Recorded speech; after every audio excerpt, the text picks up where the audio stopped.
श्री स्वामी समर्थ. माझ्या सगळ्या गोडताईंचं माझ्या या व्हिडिओमध्ये अगदी मनापासून स्वागत आहे. तुमच्या सगळ्यांचा दिवस चांगला जाऊ द्या.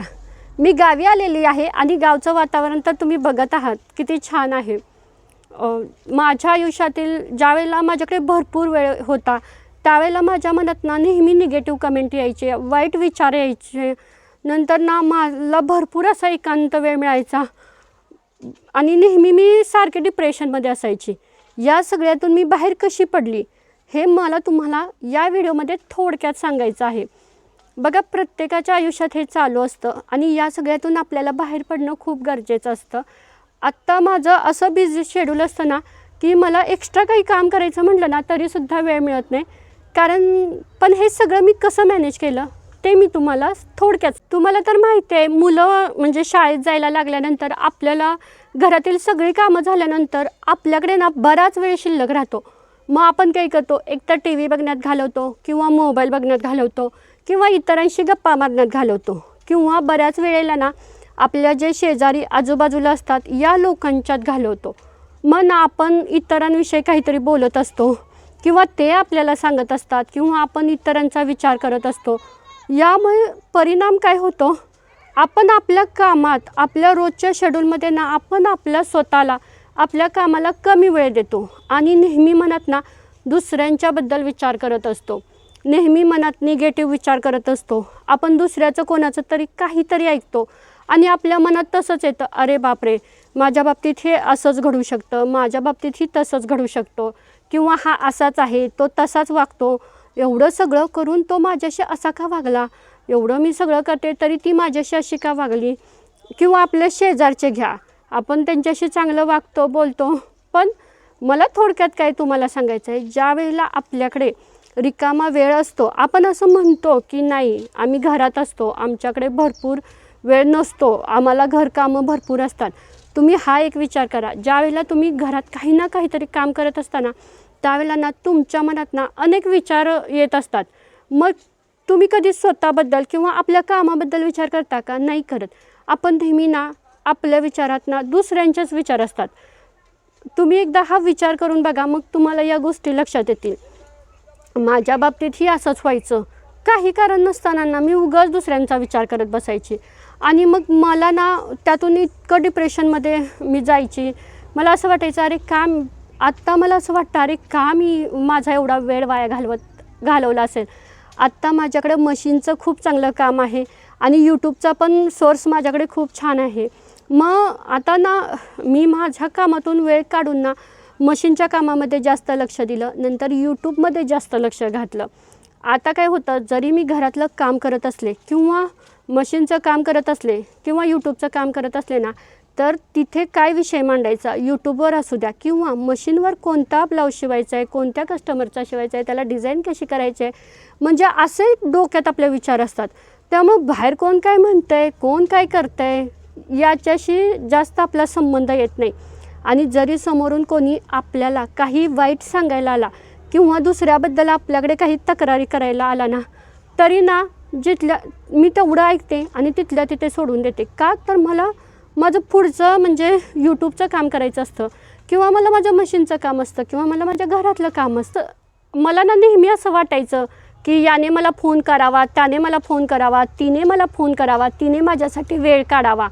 पण काय व्हायचं, मी अपेक्षा ठेवत बसायची, का तर माझ्याकडे तेवढा वेळ असायचा. पण आता काय झालं आहे, समोरून भरपूर फोन करणारे आहेत म्हणजे माझ्याशी गप्पा मारणारे, पण मला वेळ नसतो. मी माझं बिझी शेड्यूल बनवलेलं आहे.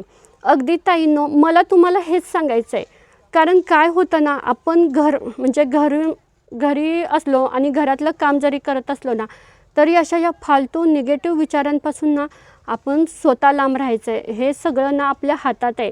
जोपर्यंत तुम्ही या सगळ्यातून बाहेर पडत नाही ना तोपर्यंत तुमची काही प्रगती होणार नाही. आपल्याला असं वाटतं, पण एक सांगू का, जोपर्यंत तुम्हाला एखाद्या गोष्टीचा अनुभव येत नाही ना तोपर्यंत तुम्ही या सगळ्यातून बाहेर पडू शकत नाही. तुम्हाला बऱ्याच जणींना हा सुद्धा अनुभव आला असेल. बघा, आपले जे शेजारचे असतात किंवा एखादी आपली जवळची मैत्रीण किंवा कोणी आपले नुकतीच नवीन ओळख झालेली असतात, आपण त्यांच्याशी चांगलं राहतो, व्यवस्थित बोलतो, हे इकडं म्हणजे व्यवस्थित असतं, सगळं चांगलं चाललेलं असतं आणि काही दिवसांनी मग कुठेतरी वाद होतात, खटके उडतात आणि मग आपण त्रास करून घेतो, ते सुद्धा त्रास करून घेतात, म्हणजे उगीच काही कारण नसताना.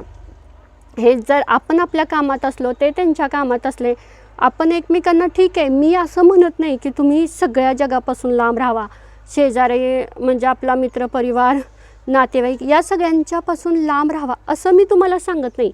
सगळ्यांच्या कॉन्टॅक्टमध्ये राहायचं, पण जेवढ्याच तेवढं. कारण आपण पहिल्यांदा आपल्या कामाला प्राधान्य द्यायचं. यामुळं काय होतं, ठीक आहे, समोरून जरी एखादी मैत्रीण तुमच्या अडचणीत आहे किंवा एखादा शेजारी तुमच्या अडचणीत आहे, एखादा नातेवाईक तुम्हाला समोरून कॉल केला आहे, तुम्हाला वाटतं आहे की तुम्ही त्यांची अडचण सोडवू शकता, तर नक्की त्यांना मदत करायची. पण तुम्हाला माहिती आहे तुम्ही त्यांची अडचण नाही सोडवू शकत, तर उगीच काही त्यांना फुकटचे सल्ले नाहीत द्यायचे. हां, जे योग्य सल्ला वाटतो आहे ना ते तुम्ही इतरांना द्या, पण उगीच फुकटचा काही सल्ला देऊ नका. माझं ना बऱ्याच बाबतीत असं व्हायचं आणि मग सगळ्यांना काय वाटायचं, हां हिला काही काम आहे, हिच्याकडे भरपूर वेळ आहे. मी ना अशा बऱ्याच गोष्टींचा विचार करायचे ज्या फालतू असतात, ज्याचा आपल्या आयुष्याशी काहीसुद्धा देणं घेणं नसतं, ज्या विचारातून आपल्याला पुढं काहीच उपयोग होणार नसतो. फक्त मनात ना एक निगेटिव्हिटी येणार असते आणि आपल्याला मानसिक त्रास होणार असतो. ते सुद्धा मी विचार करत बसायचे. माझंच नाही, प्रत्येक ताईच्या बाबतीत हे होतं. कारण आपल्याला सवय असते, आपण नाही कुणाचं ऐकून घेत, का तर आपल्याला एक स्वाभिमान असतो. पण काय होतं, या सगळ्या गोष्टीला ना आपण सुद्धा कुठेतरी कारणीभूत असतो. आपण काय करतो, आपल्याला जो वेळ मिळतो आहे ना तो उगीच दुसऱ्यांच्या आयुष्यात डोकवण्यात वाया घालवत असतो. आणि मग परत त्याने असं केलं, त्याने तसं केलं, मग त्या गोष्टींचा त्रास आपल्याला होत असतो. याच्यापेक्षा आपण जर आपल्या एखाद्या चांगल्या कामात आपला वेळ वाया घालवला तर कशाला आपण दुसऱ्यांच्या आयुष्यात डोकावून बघणार आहे. म्हणून मला तुम्हाला एकच सांगायचं आहे, ठीक आहे तुम्ही ना घरी आहात ना, काहीतरी काम करा. हल्ली ना आपल्याला घर बसल्या भरपूर कामं मिळतात. आता प्रत्येकाला असं वाटतं की नाही म्हणजे नाही, पण तुम्ही सुरुवात तरी करा. कारण सुरुवात केल्याशिवाय आपल्याला काहीच दिसणार नाही. जोपर्यंत आपण सुरुवात करत नाही ना तोपर्यंत आपल्याला काहीच मिळणार नाही. जर तुम्हाला खरंच निगेटिव्ह विचार मनात येत आहेत, दुसरे मला काहीतरी बोलत आहेत, दुसरे माझ्याबद्दल वाईट विचार करतायत, या सगळ्यातून जर बाहेर पडायचं असेल ना तर तुम्हाला स्वतः तुमच्या कामावर लक्ष दिलं पाहिजे. मला पण नेहमी असंच वाटायचं. मी ना नेहमी त्याच विचारात राहायचे की मी दुसऱ्यांसारखे म्हणजे दुसऱ्यांना चांगलं वाटेल असं वागते, किंवा मला दुसरे काय म्हणत असतील, मी हे केलं तर मला ते काय म्हणतील, म्हणजे नेहमी ना दुसऱ्यांचाच विचार. मग आता मी हे सगळं सोडून दिलं. आता मी माझं मशीनचं काम करते, माझा जास्तीत जास्त वेळ मी मशीनवर घालवते. यानंतर मला पण कंटाळा येतो, मग मी त्यावेळेला आपल्या घरातले असतातच किंवा आपली मित्रमैत्रिणी असतात आजूबाजूचे, हां थोडा वेळ गप्पा मारायच्या, थोडा वेळ टाईमपास करायचा. पण तुम्हाला एक सांगू का, कधीच ना ज्या गोष्टींपासून आपल्याला त्रास होतो आहे ना त्या गोष्टीपासून शक्य होईल तेवढं लांब राहायला शिकायचं. याचा अनुभव तुम्हाला नक्की येईल. आणि तुम्हाला अजून एक सांगते, ज्या वेळेला आपल्या हातात काहीतरी काम असतं, आपण स्वतःच्या पायावर उभे असतो, भले दिवसातून 100 रुपये कमवू द्या, पण आपण काहीतरी काम करतो आहे ना त्याच वेळेला आपल्याला योग्य तो रिस्पेक्ट मिळतो. आणि हा रिस्पेक्ट ना आपण स्वतः आपल्याला द्यायचा आहे. ज्या वेळेला तुम्ही आपला स्वतःला रिस्पेक्ट द्याल ना त्याच वेळेला तुम्हाला समोरून रिस्पेक्ट मिळेल. तुम्ही बघा, जोपर्यंत तुम्ही घरात नुसतं बसून घरातलं काम करताय ना, तुम्ही कितीही घरातलं काम करा, दिवसभर काम करा, सगळ्यांना हवं नको ते द्या, प्रत्येकाच्या आवडीनिवडी जपा, तरीसुद्धा तुमच्या या सगळ्या कामाला म्हणजे शून्य अशी व्हॅल्यू आहे, काहीच किंमत नसणार आहे.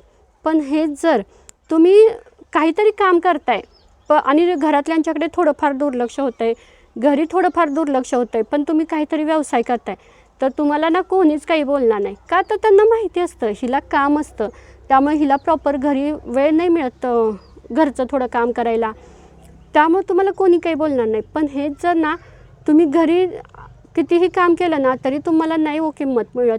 मी या सगळ्यातून गेलेले आहे. त्यामुळे मला असं वाटतं की माझ्यासारख्या बऱ्याच ताई असतील की ज्यांना खूप गरज आहे. आणि काय होतं हो, हे आपल्याला अनुभव आल्याशिवाय ना आपण या सगळ्यातून बाहेर नाही पडू शकत. काही काम करा, पण करा, कारण खूप फायद्याचं आहे. आणि दुसऱ्यांना दाखवायसाठी नाही करायचं, आपण आपल्या स्वतःला दाखवायसाठी. कारण ज्या वेळेला तुम्ही एखाद्या कामात, एखाद्या व्यवसाय असू द्या, त्यामध्ये ज्या वेळेला तुम्ही इन्वॉल्व व्हाल, त्या गोष्टीचा सगळा अभ्यास कराल ना, त्यावेळी तुमच्या मनात ना नको असलेले विचार येणार नाहीत किंवा निगेटिव्ह विचार येणार नाहीत, दुसऱ्यांबद्दल वाईट विचार येणार नाहीत, म्हणजे चांगलेच विचार येणार आणि तुमची भरपूर प्रगती होणार. तुम्ही पुढं जात राहणार. फक्त यासाठी ना तुम्हाला पहिलं पाऊल तुम्हाला स्वतःला उचलायचं आहे. आणि हल्ली यूट्यूब असं माध्यम आहे ना, कारण मलासुद्धा आत्ता मला असं वाटतं, बापरे, मी किती वेळ वाया घालवला. म्हणजे ठीक आहे, मशीनचं काम तर माझ्याकडं होतंच, पण माझ्याकडं यूट्यूबसारखा पण सोर्स होता ना, मी ह्यामध्ये पण म्हणजे पुढे जाऊ शकले असते ना. पण जाऊ दे, उशिरा का होईना, मला आत्ता ही गोष्ट समजले ना, मग मी आता म्हणजे या सगळ्यातून पुढे जाईन ना. मग मला तुम्हाला थोडक्यात हेच सांगायचं आहे की ताईंनो, आता आपण ही मनाशी नक्की चांगला विचार करूया आणि काहीतरी ना घरातून बसून, घरी राहूनसुद्धा आपण ही एक चांगला व्यवसाय करूया. कुठेतरी आपण ही 4 पैसे कमवूया आणि जे आपल्याबद्दल वाईट विचार करतायत ना, जे आपल्याला वाईट म्हणतायत ना, त्यांनाही आपण कुठेतरी आपल्या कामातून दाखवून देऊया. असं तुम्ही सांगायला गेला ना, मी किती चांगले, मी किती काम करते, तर तुमचा कोणीही तुमचा विश्वास ठेवणार नाही. आणि तुम्हाला माहीत आहे, तुम्हाला वाईट म्हणणारे ना तुमच्या जवळचेच असतात, ते कोणी लांबचे नसतात, तुमच्या जवळचेच असतात. त्यामुळं तुम्ही कधीच हा विचार करत बसू नका की मला तो चांगला म्हणेल. कशाला कोणी चांगलं म्हणायला पाहिजे. अहो माणसं ना, तुम्हाला माहिती नाही आहे, आत्ता तुमच्या तोंडावर तुम्हाला चांगलं म्हणतील, पण 4 माणसात जाऊन तेच तुम्हाला नावं ठेवणार आहेत. आणि आपण तरी काय करतो, हो, आपल्याला एखादी समोरून दिसली तर आपण तिच्याबद्दल भरपूर कौतुक करतो, पण आपणसुद्धा तिच्याबद्दल पाठीमागे बोलतोच ना काहीतरी. अगदी तसंच आहे समाजामध्ये ना, हल्ली हेच चाललं आहे, तोंडावर गोड बोलायचं आणि पाठीमागून काहीतरी बोलायचं. त्यामुळं ना अशा गोष्टींकडे ना तुम्ही अजिबात लक्ष देऊ नका. या सगळ्यातून लवकर बाहेर पडा आणि तुम्ही तुमच्या कामात लक्ष द्या. आता मला पण, मी टेलरिंगचं काम करते ना, मग मला बऱ्याच असं कोणी सांगतात की ओ तुमच्याबद्दल ना ती ते सांगत होती, तुमच्याबद्दल हे सांगत होती. मी ना त्या काही सांगायच्या आतच मी त्यांना म्हणते, नको, मला प्लीज काही सांगू नका. त्या माझ्याबद्दल काय बोलल्या, या माझ्याबद्दल काय बोलल्या, त्याच्याशी मला काही देणं घेणं नाही आहे. तुमचा माझा व्यवहार चांगला आहे ना, मी माझं काम करते ना, त्यात मला समाधान आहे. आणि मी असं म्हणजे रिकामटेकडे बसून 4 चौघींना काहीतरी बोलवून मी जी लाईफ माझं जगत नाही, तर मी काम करून स्वतःच्या पायावर उभे राहून कुठेतरी 4 ब्लाऊज शिवून यूट्यूबवर काम करून मी थोडेफार पैसे कमवते, यात मला समाधान आहे. 4 चौघींच्यात बसून किंवा एकमेकांवर फोनवर गप्पा मारून, एकमेकांना दोष देऊन, एकमेकांची उणीधुणी काढून, भांडणं काढून वेळ वाया घालवण्यापेक्षा मी काहीतरी 4 पैसे कमवत्या, काहीतरी काम करते ना, यातच मला समाधान मिळतं. आणि बघा, या सगळ्यातून बाहेर पडायला ना हा एक खरंच खूप चांगला मार्ग आहे. तुम्हाला मशीनच्या संदर्भात काही माहिती हवी असेल किंवा यूट्यूबच्या संदर्भात जरी माहिती हवी असेल ना, तरी मला नक्की सांगा. मी तुम्हाला ना नक्की द्यायचा प्रयत्न करते. आणि ना मी तुम्हाला यूट्यूबच्या संदर्भातसुद्धा व्हिडिओ लवकरच तुम्हाला देणार आहे. कारण मला जो अनुभव आला ना, तो मला वाटतं माझ्या अशा बऱ्याच ताई आहेत की त्यांना या गोष्टींची गरज आहे. काय होतं, आपण ज्यावेळेला आपले अनुभव इतरांना सांगतो ना, त्यावेळेला साहजिक त्यांनासुद्धा त्या गोष्टीची गरज पडते.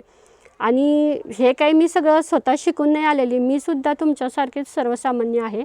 मी सुद्धा यूट्यूबवर व्हिडिओ बघत असते आणि पॉझिटिव्ह थॉट्स देणारे, एखाद्याचे चांगले विचार असतात ते मी ऐकत असते आणि त्यातून मला हे सुचत असतं. मग मला असं वाटतं की माझ्या पण सारख्या पण बऱ्याच ताई असतील, त्यांना बऱ्याच या गोष्टींची गरज असेल, मग त्यांनाही आपण हे सांगावं म्हणून मी सांगत आहे. माझं इथं म्हणजे मला अजून एवढं व्यवस्थित यूट्यूबवर काम करता येत नाही, तरी तुम्ही मला सगळ्या समजून घेता, यातच मला समाधान आहे. माझं काही सांगताना चुकलं असेल तर मी तुमची मनापासून माफी मागते. लवकरच नवीन वेगळ्या विषयावर वेगळ्या व्हिडिओमध्ये आपण नक्कीच भेटूया. श्री स्वामी समर्थ.